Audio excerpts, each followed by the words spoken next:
En este momento queremos dar la bienvenida a Giovanni Cardoso. Él es director general de la Corporación Nacional de Finanzas Populares y Solidarias CONAFIPS, quien expondrá el tema Estructura del sector de cooperativas y la competencia en el Ecuador, las iniciativas de la CONAFIPS para potenciar a las finanzas populares. Bienvenido. Bueno, buenas tardes, compañeras y compañeros. Voy a dar esta explicación no atrás del podio, porque si me pongo atrás no me ven, entonces corre el riesgo que se duerman, y como están muy distantes, entonces prefiero moverme un poquito. Me han pedido que pueda compartir sobre el rol del sector financiero popular y solidario en el sistema financiero nacional, como un mecanismo que permita generar mayor capacidad competitiva de unas organizaciones que son diferentes a los bancos tradicionales. Y el eslogan con el que queremos trabajar es compartir para incluir, desde la Corporación Nacional de Finanzas Populares. Déjenme hacerles una pregunta primero. Ustedes estudian administración, ¿no es cierto? ¿Qué estudian? Auditoría, muy bien. La parte de auditoría tiene que ver con la economía, ¿sí o no? Y dentro de la economía, en la Constitución del Ecuador se reconoce la existencia de tres sectores de la economía pública, la economía popular, que cuando se organiza es la economía popular y solidaria, y la economía privada. ¿Ustedes como parte de qué sector de la economía se identifican? ¿Del sector privado, del sector público, del sector popular? ¿Qué dicen? Del sector popular. Levanten la mano los que dicen ser del sector popular. No levante la mano porque levanto yo. ¿Por qué dicen ser del sector popular los compañeros y compañeras que levantan la mano? ¿Y por qué no levantan la mano otros compañeros? ¿Cómo nos catalogamos que somos del sector popular para que las finanzas también sean populares y solidarias? ¿Cómo nos identificamos de la economía popular? Porque si no logramos identificar cuál es la economía popular, ¿cómo podemos servir a esta economía popular? ¿Cómo podemos desarrollar finanzas para esta economía popular? ¿Cómo podemos desarrollar política pública para este sector de la economía? ¿Cómo podemos desarrollar cátedra en la academia para la economía popular? ¿Cómo podemos desarrollar auditoría, administración, contabilidad, economía para este sector popular si no le logramos identificar? ¿Sí o no? Hay un elemento fundamental que identifica si somos o no del sector de la economía popular. Y es tan fácil como el trabajo, más que el patrimonio. Todas aquellas personas, hombres y mujeres, que vivamos de nuestro trabajo, somos de la economía popular, porque aquí entra esta famosa reflexión o este famoso norma jurídica llevada a la Constitución de la prevalencia del trabajo sobre el capital. Si los compañeros, las compañeras, estudiantes forman parte de un núcleo familiar, de una unidad económica, la que le queremos llamar unidad económica popular, y si los ingresos de esa unidad económica popular provienen fundamentalmente del trabajo, somos o son de la economía popular. Yo trabajo en una organización pública que es la Corporación Nacional de Finanzas Populares y doy clases en posgrados en la Universidad Andina y en la Pontificia Universidad Católica del Ecuador. Dios no quiera, pero que me despidan de mi trabajo, me despidan de la dirección de la Corporación de Finanzas Populares. Y mi familia entra en crisis porque vivo de mi trabajo. Entonces, si me despiden, me quedo sin trabajo. Y en consecuencia, cuando este factor es el determinante, vivo de mi trabajo. Y si pierdo el trabajo, la economía de mi núcleo familiar, de mi unidad económica popular, de mi unidad económica entra en crisis, soy de la economía popular. No necesariamente me identifico como parte de la economía popular en función a dónde estoy trabajando. Hagan de cuenta que desde las 8:30 de la mañana hasta las 5 de la tarde trabajo en la Corporación Nacional de Finanzas Populares, que esta es una institución del sector público, entonces sería del sector público. Pero por la noche doy clases en una universidad internacional, que es la Universidad Andina, sector privado internacional. Y los fines de semana doy clases en la Pontificia Universidad Católica, sector privado nacional.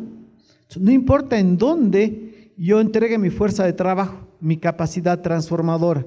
Lo importante es que viva de mi trabajo y que mi trabajo sea la fuente principal de mi subsistencia. Si entro en crisis porque no logro hacer que mi trabajo genere ingresos, soy de la economía popular. La economía privada, los dueños de las empresas privadas, muchos ni siquiera trabajan en su empresa. Por lo tanto, no importa que se vayan fuera del país, no entran en crisis porque hay otros agentes económicos que trabajan para ellos. Y en el sector público es un tipo de instancia en donde la personalidad es jurídica. No existen personas naturales que sean propias del sector público. Todas las instituciones del sector público son personas jurídicas. Por lo tanto, no hay hombre o mujer que se autoidentifique como del sector público. O sea, es o de la economía popular o ha acumulado capital y se convirtió en la economía privada. Teniendo esto claro, ahora definamos cómo se hacen las finanzas para la economía popular. Algunos datos. Según la superintendencia, no de control de poder del mercado, sino de la economía popular y solidaria, según esta superintendencia, si es que pasan las láminas, según esta superintendencia, el mercado del sector popular y solidario se encuentra segmentado de la siguiente manera. Segmento 1, todas aquellas cooperativas que tengan más de 80 millones de dólares en activos. Segmento 2, las que tengan entre 20 y 80 millones de dólares. Segmento 3, las que tienen entre 5 y 20 millones. Segmento 4, las que tienen de 1 a 5 millones. Y segmento 5, todas aquellas pequeñas cooperativas que tienen menos de 1 millón y algunas formas populares de ahorro y crédito muy pequeñitas que se llaman cajas y bancos comunales. Ahora, en número, todas estas organizaciones representan una cantidad importante, 815 organizaciones, pero las más grandes en activos son más pequeñas en número. Las del segmento 1 son 25 cooperativas y una caja central, es como una cooperativa de cooperativas, que representa el 13%. Las del segmento 2 son 32 cooperativas que representan el 4%. Y las demás, del segmento 3, 4 y 5, que serían la mayoría, apenas representan el 93%. Ahora, algunos datos en referencia a esto. Una pregunta antes de. ¿Quién creen ustedes que financia principalmente a la microempresa en el Ecuador? ¿Serán los bancos públicos? ¿Serán los bancos privados? ¿O las cooperativas? Las cooperativas de ahorro y crédito. Y ahora les voy a presentar algunos datos concretos. Seguramente, como ya vieron la lámina, ya se adelantaron a la respuesta. Solo de las cooperativas de los segmentos 1 y 2, acuérdense, el segmento 1 y 2 representa el 7% del número de cooperativas, pero son las cooperativas más grandes, las que tienen de 20 millones de dólares para arriba en activos. La banca privada son 31 organizaciones, 31 bancos. Y estos bancos representan en activos 33.526 millones de dólares. Y la cartera en pasivos tienen 30.366 millones. El patrimonio 13.563 millones y la cartera bruta, la de crédito, tiene 19.816 millones. Aquí una primera reflexión. Si el activo es 33.000 millones, solo en crédito tienen 19.000 millones. Quiere decir que no toda la plata que tienen están invirtiendo en crédito, y se supone que el activo productivo más importante es dar crédito. Entonces, tiene más de 10.000 millones no invertidos en crédito. Ahora, los bancos públicos tienen otra composición, pero vamos al total, porque los 30 minutos que ustedes tienen para mí se acaban rápidamente. Todo el sector financiero, privado y público, tiene 40.000 millones, y de esto 23.000 millones está en cartera de crédito. Comparemos con las cooperativas de ahorro y crédito, solo segmento 1 y 2, con las mutualistas, que también son del sector financiero popular y solidario.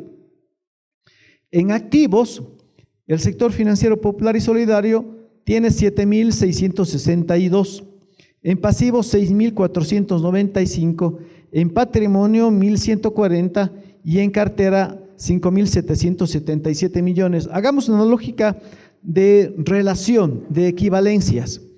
Comparemos al sector popular y solidario contra el sector público. Representa el 22.85% en relación. O sea, ya no es tan pequeño el sector financiero popular y solidario.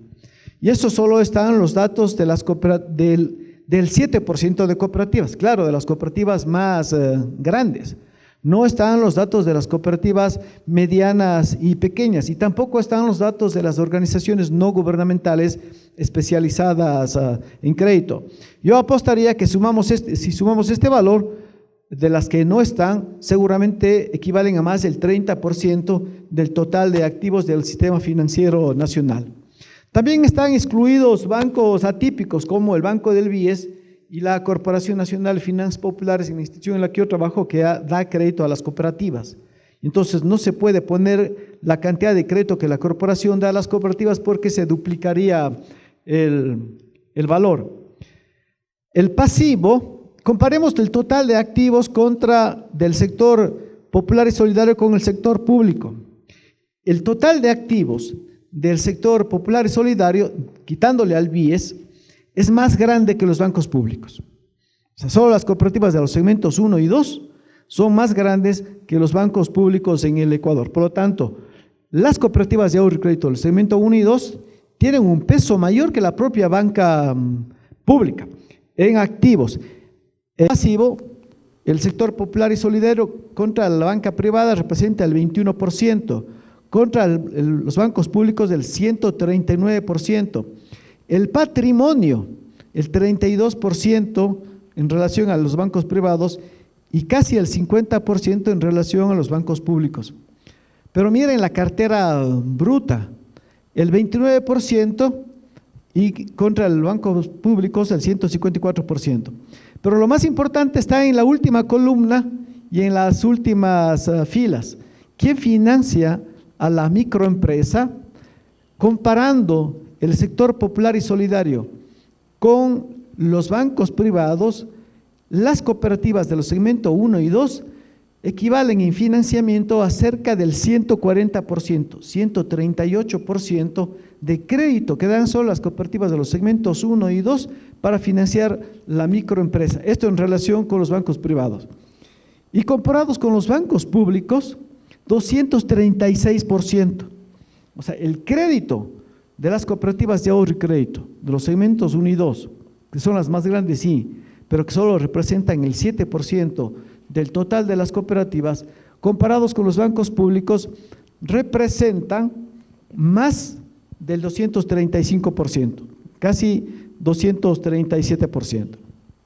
Esto quiere decir que preferentemente o principalmente quien está financiando las iniciativas de los microempresarios son las propias cooperativas de ahorro y crédito. Ahora, en esta perspectiva, ¿cuál es la estrategia del sector público para dinamizar al sector financiero popular y solidario? Para crear una lógica de mayor inclusión e ir rompiendo lógicas monopólicas financieras o lógicas oligopólicas financieras. O sea, ustedes ven que hay 31 bancos privados que controlan casi el 70%, más del 70% de los activos. Y hay una gran cantidad de cooperativas que en número son muy grandes, pero que controlan o que tienen una menor cantidad de participación en los activos. Entonces, la política pública, primero planteamos algunos elementos. Hay una desaceleración en la economía, hay una pérdida de liquidez en la economía, hay una desmonetización de la economía. Por ejemplo, este fin de semana, una gran cantidad de ecuatorianos estaban haciendo cola para pasar a Colombia. ¿Y adivinen para qué? Para comprar, para hacer compras. Cada vez que los ecuatorianos de las diferentes ciudades vamos a Colombia a comprar producto, o los que viven en las zonas más peluconas no van a Ipiales a hacer compras. O sea, hay promociones de viajes aéreos a Nueva York, $400 ida y vuelta, hacen un viajecito de $400 y vienen comprando sus productos allá. Todo esto desmonetiza la economía ecuatoriana, o sea, saca dólares de la economía del país. Es como quitarle agua a los peces en la pecera. O sea, si le quitan agua, le quitan oxígeno, entonces compiten entre ellos. Es necesario revertir este proceso de desmonetización, de concentración de los recursos, y el mejor motorcito para monetizar las economías populares, la de estos hombres y mujeres que viven de su trabajo, son los emprendimientos de la economía popular y las pequeñas cooperativas de ahorro y crédito que dan crédito a estos emprendimientos en menor cantidad. O sea, es como poner un aditivo a la economía para que estas economías aceleren y entonces monetizar de mejor manera la economía. Tanto los compas de administración como los de economía, los de auditoría se acordarán de una fórmula de la teoría monetaria. Base monetaria multiplicado por la velocidad de circulación del dinero nos da igual a ¿qué? ¿Se acuerdan? Examen de teoría monetaria básica. La base monetaria multiplicada por la base monetaria es la cantidad de billetes que existen en la economía. La velocidad de circulación es la capacidad de los billetes de pasar de mano en mano, de una persona a otra, de un consumidor a un productor. Y eso nos da como producto la masa monetaria. El Ecuador debe tener masa monetaria equivalente a la producción. Si la base monetaria, que son los billetes que salen del país, se están yendo porque vamos a comprar en Ipiales o porque vamos a comprar en Nueva York, ¿cómo podríamos tener mayor masa monetaria disminuyendo la base monetaria? La respuesta está en acelerar la velocidad de circulación del dinero. Y entonces, para acelerar la velocidad de circulación del dinero, hay que buscar esos espacios en donde el dinero circula más rápidamente. O sea, por ejemplo, comparemos las ventas que se hacen en el sur de Quito, en los mercados del sur, en el Recreo. Las ventas son enormemente rápidas, mientras las ventas que se hacen en los centros comerciales del norte o del valle, las ventas son muy lentas y a crédito. O sea, cuando alguien compra en el Recreo, compra en efectivo y en pequeñas cantidades. La gente compra para el día o para la semana. Cuando se compra en los centros comerciales del norte o de los valles, se compra con tarjeta de crédito y se compra para 15 días o para el mes. Cuando se transacciona en consecuencia en la economía popular, la velocidad de rotación del dinero es más rápida. Cuando se transacciona en la economía privada, la velocidad de circulación del dinero es más lenta. Y si queremos tener mayor masa monetaria con menos base monetaria, la respuesta está en acelerar la velocidad de circulación del dinero. Y para acelerar la velocidad de circulación del dinero es necesario trabajar con aditivos para la economía popular. Un aditivo que asumo que ya vieron o verán en estas charlas es el dinero electrónico. Que no hay que asustarse porque ya manejamos dinero electrónico. O sea, cuando utilizamos la tarjeta de crédito, cuando entramos a hacer transacciones de banca personal o banca en línea, cuando utilizamos la tarjeta de débito, es dinero electrónico. Sino que ahora a través de este mecanismo de billetera electrónica en el teléfono celular, buscamos que se desarrollen estos mecanismos de aceleración de la velocidad de circulación del dinero.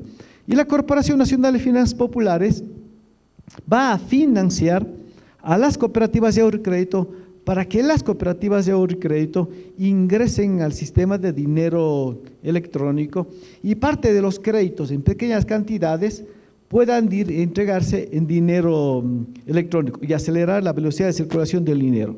Dinero electrónico, tarjetas de crédito, tarjetas de débito, cajeros automáticos, en pequeñas cantidades para la economía popular de tal manera que se acelere la velocidad de circulación del dinero. También es necesario proteger aquellas posibilidades de retiro de fondos en las cooperativas.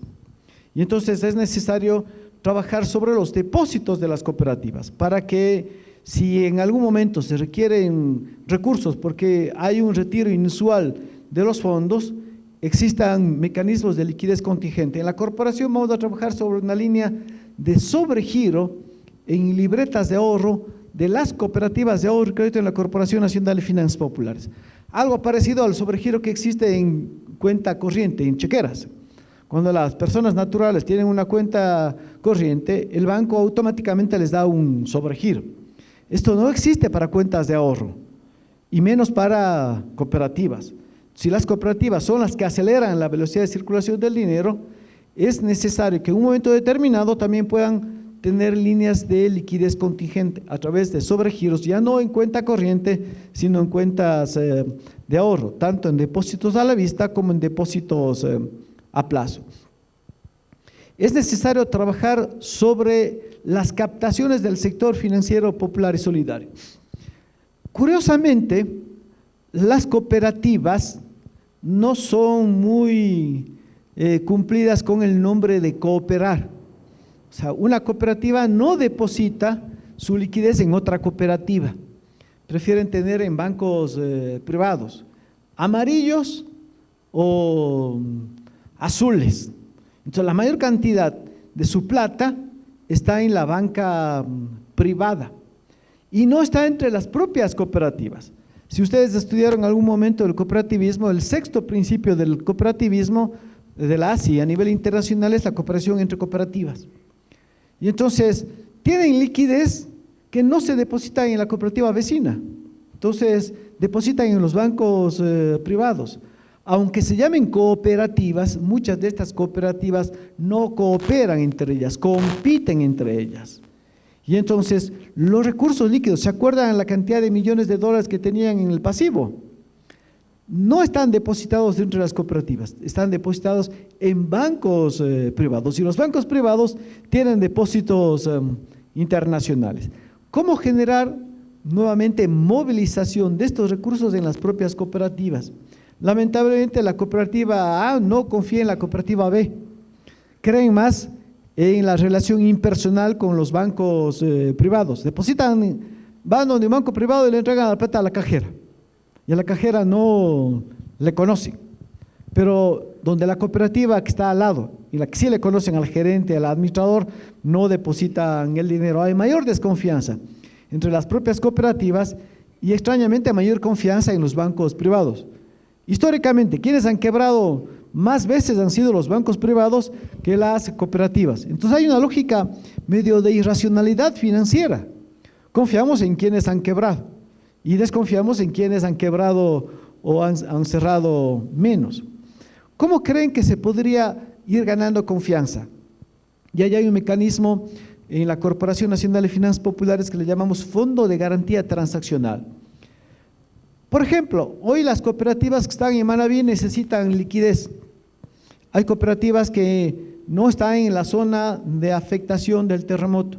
Entonces, si una cooperativa de la SUAY, que tiene recursos líquidos, quiere depositar en una cooperativa de Manabí y no se conocen, y al no conocerse desconfían, la Corporación Nacional de Finanzas Populares va a ser el garante. Entonces, le pedimos a la cooperativa A que deposite en la cooperativa B, y si la cooperativa B no le devuelve la plata a la cooperativa A, la Corporación Nacional de Finanzas Populares hace de garante para que esos recursos puedan circular y de alguna manera ir rompiendo estos mecanismos de desconfianza entre las propias cooperativas.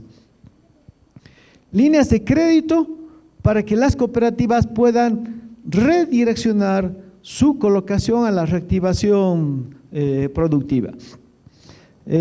Ustedes en la presentación que tienen van a encontrar 5 láminas ocultas.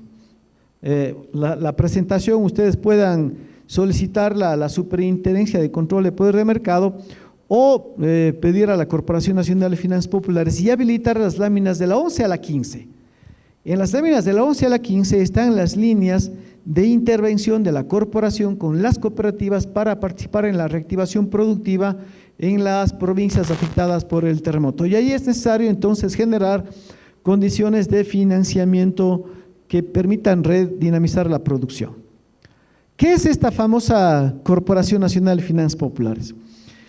Es el primer banco, es la primera institución financiera pública a nivel de Latinoamérica que opera a nivel de segundo piso, dando financiamiento a las cooperativas de ahorro y crédito, a las mutualistas, a las organizaciones no gubernamentales especializadas en crédito y a cajas y bancos comunales para romper la inequidad en el mercado financiero, para que este sector de finanzas populares vaya ganando participación.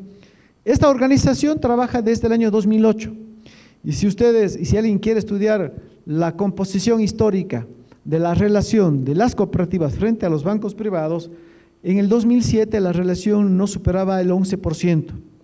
Hoy es más del 22%. Hay una participación del Estado para romper inequidades en el mercado y evitar monopolios y oligopolios. Ahora, esto se hace no solo dando crédito, sino mejorando la capacidad de gestión de las cooperativas, que las cooperativas tengan buenas condiciones de colocación de crédito, que recuperen los créditos, que sepan administrar, que lleven la contabilidad para que los auditores puedan auditar las cuentas de las cooperativas. Las últimas láminas, para que no se aburran, propaganda de la corporación en la que yo trabajo. En todo lado hay propaganda, ¿sí o no? Es parte de los elementos de participación o de penetración en el mercado. Entonces, la institución en la que yo trabajo, venimos operando desde el año 2008 y trabajamos con 114 organizaciones de las 815. Y estas 114 organizaciones tienen 527 oficinas de atención.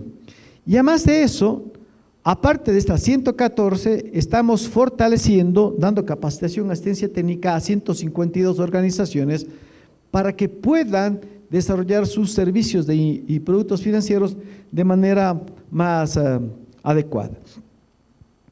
Hemos colocado 822 millones de dólares.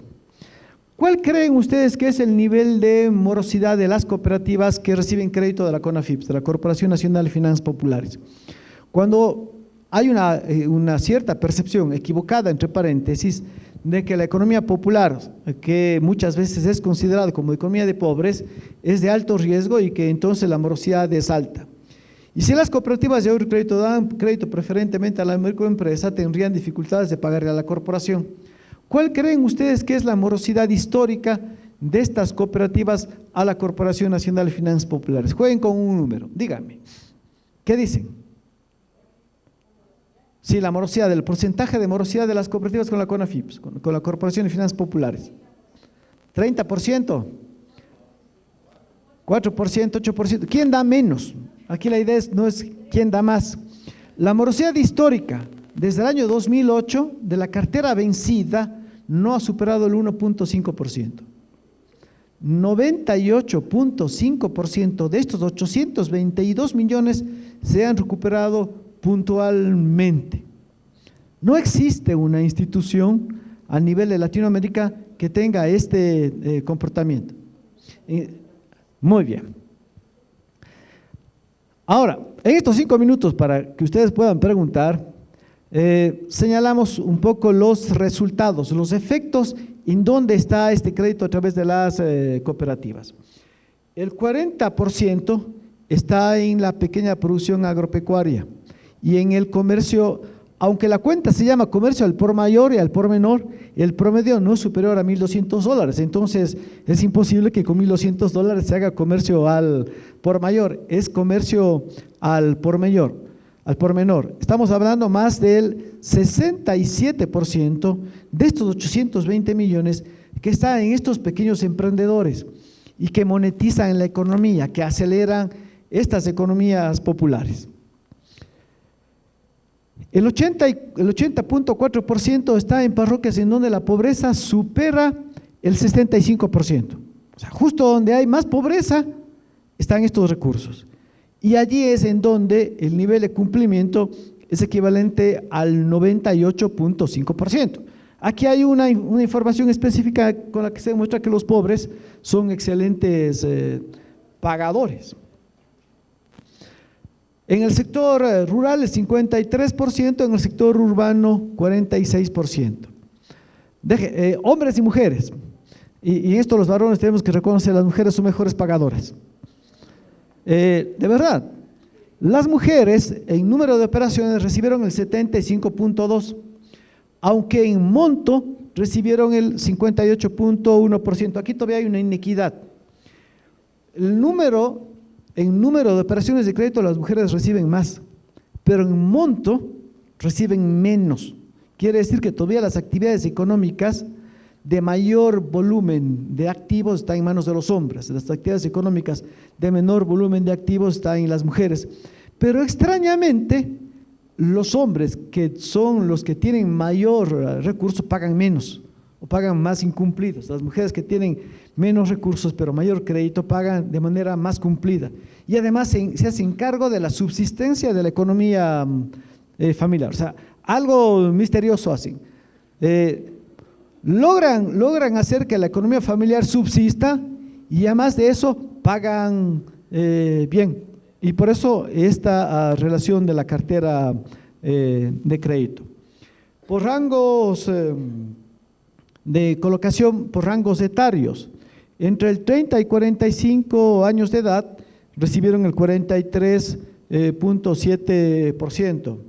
Por instrucción vamos a pasar, y esto es muy importante, la distribución. Los recursos del sistema financiero de la banca privada se concentran principalmente en 3 ciudades o 3 provincias. Por ciudades, Quito, Guayaquil y Cuenca. Las cooperativas de ahorro y crédito tienen una alta distribución, menos concentración. Y si estudiaron administración integral de riesgos, la menor concentración también permite evitar el riesgo. Un lema final: para redistribuir la riqueza, la CONAFIPS intentamos trabajar con entereza. Muchas gracias.